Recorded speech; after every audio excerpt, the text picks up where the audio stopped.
আসল শহীদ কারা? এই পৃথিবীতে আল্লাহ তাআলার দ্বীনকে বাস্তবায়ন বা বিজয়ী করতে গিয়ে কাফেরদের বিরুদ্ধে সশস্ত্র সংগ্রামে যে মুমিন ব্যক্তি নিহত হয় তাকে শহীদ বলা হয়। সওয়াল বলুন না সুবহানাল্লাহ।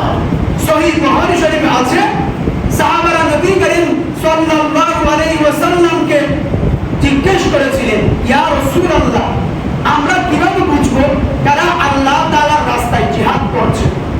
উত্তরে নবী করিম সাল্লাল্লাহু আলাইহি ওয়াসাল্লাম বলতে লাগলেন, যে ব্যক্তি আল্লাহর আইনকে বাস্তবায়নের জন্য সংগ্রাম করে যাচ্ছে সেই ব্যক্তি আল্লাহ তাআলার রাস্তায় আছে। আর যে ব্যক্তি আল্লাহ তাআলার রাস্তায় মৃত্যুবরণ করবে ওই ব্যক্তি হলো শহীদ।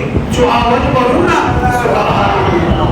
দুনিয়ার লোভে যারা মৃত্যুবরণ করে তারা কিন্তু শহীদ না।